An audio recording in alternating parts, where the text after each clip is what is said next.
Merry Christmas. खूनी Monday का Christmas भी मैरी करो और खूनी मंडे को अभी सब्सक्राइब करो। और हाँ, जिंगल बेल प्रेस करना मत भूलना।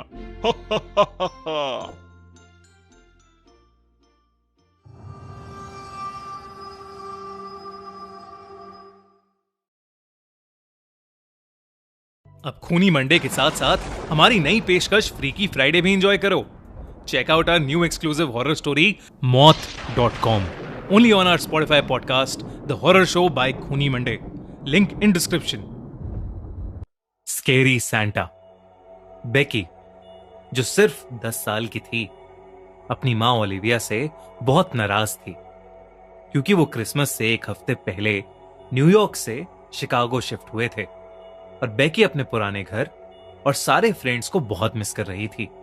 ओलिविया ने अपनी बेटी बेकी का मूड ठीक करने के लिए उसे क्रिसमस ईव की शाम को एक टॉय शॉप ले जाकर उसका मनपसंद गिफ्ट दिलाने का सोचा। ओलिविया बेकी को कई टॉय शॉप्स पर लेकर गई और उसे कहीं कुछ पसंद नहीं आया। जब वो वापस घर जा रहे थे तो उनके घर से कुछ ब्लॉक्स दूर एक कोने में बेकी ने अपनी मॉम ओलिविया को एक टॉय शॉप पर गाड़ी रोकने को कहा। उस टॉय शॉप में बेकी को अपना मनपसंद बोर्ड गेम दिखा। जब वो उस शॉप के अंदर गए तो उनके चारों तरफ अलग अलग खिलौने थे जो बहुत ज्यादा सुंदर थे। पर ओलिविया को एक बात काफी अजीब लगी कि उनके अलावा उस शॉप में कोई नहीं था। लेकिन उस शॉप के अंदर खिलौने इतने सुंदर थे कि ओलिविया भी उनको देखकर एक छोटी सी बच्ची बन गई। वो शॉप एक्सप्लोर कर ही रही थी कि उसे एकदम से एहसास हुआ कि बेकी उसके साथ नहीं है। उसने पूरे स्टोर में अपनी बेटी को ढूंढा पर उसे वो कहीं नहीं दिखी।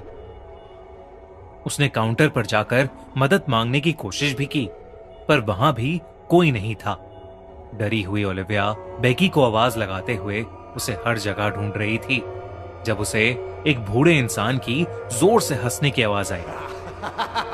उसने आवाज की ओर देखा तो उसी टॉय शॉप के एक अंधेरे से कोने में कुर्सी पर बैठा एक बूढ़ा आदमी सांता क्लॉस की कॉस्ट्यूम पहने जोरों से हंस रहा था और उसकी बेटी बेकी उस सांता की गोद में बैठी हुई थी। जैसे ही ओलिविया ने उस सांता क्लॉस को देखा, वो हंसता हुआ सांता अचानक चुप हो गया और अपनी आंखें उठाकर ओलिविया को घूरने लगा। उस सांता को देखकर ओलिविया को एक अजीब सी घबराहट हो रही थी। ओलिविया को बेकी का वहां उस सांता की गोद में होना ठीक नहीं लग रहा था तो उसने चिल्लाकर बेकी को अपने पास आने को कहा पर बेकी ने अपनी मॉम ओलिविया को कोई जवाब ही नहीं दिया। ओलिविया जब उस सांता के पास अपनी बेटी को वहां से ले जाने के लिए पहुंची तो उसने अपनी बेटी को सांता को यह बोलते हुए सुना कि क्रिसमस पर ओलिविया बेकी को अपने दोस्तों से दूर ले आई है और वो इसलिए अपनी मॉम को बिल्कुल पसंद नहीं करती। जब ओलिविया ने इस बात को सुनकर उस सांता की ओर देखा तो उस सांता की शक्ल पर एक बहुत ही डरावनी हंसी थी। ओलिविया ने तुरंत अपनी बेटी को सांता की गोद से उतारा और स्टोर से बाहर निकलने लगी। बेकी बाहर जाते हुए सांता को मुड़कर बाय कर रही थी पर जैसे ही ओलिविया ने सांता की ओर मुड़कर देखा तो वो जोर जोर से अपनी भयानक सी आवाज में हंसने लगा और हंसता हुआ अचानक से अंधेरे में गायब हो गया। उसे ऐसे गायब होता देख ओलिविया एकदम घबरा उठी और जल्दी से बेकी को कार में बिठाकर वहां से निकल गई। ओलिविया का हस्बैंड टाइलर एक बहुत इंपॉर्टेंट बिजनेस मीटिंग के लिए दूसरे शहर में था जो शिकागो से कुछ ही घंटों की दूरी पर था। घर पहुंचते ही ओलिविया ने अपने पति टाइलर को फोन मिलाया और जल्दी से घर वापस आने को कहा। टाइलर ने कहा कि वो रात तक घर वापस आ जाएगा। रात होते ही ओलिविया ने घर को अंदर से बंद कर लिया और रात को अपनी बेटी को अपने कमरे में अपने साथ सुलाकर खुद सोने की कोशिश करने लगी। देर रात हो चुकी थी, उसकी आंख अभी लगी ही थी जब उसे बेकी के हंसने की आवाज आने लगी और साथ साथ उसे एक गाना सुनाई देने लगा। Jingle bell, jingle all the way।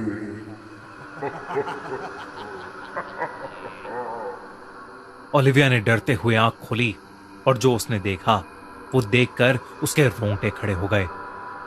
उसके कमरे में खिड़की के पास वही सैंटा खड़ा था जो उस टॉय शॉप में उन्हें दिखा था। वो छोटी सी बेकी को हवा में जोर जोर से उछालकर झूला झुला रहा था।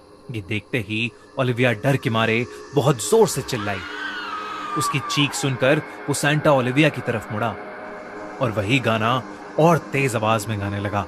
Jingle bell, jingle bell, jingle all the way.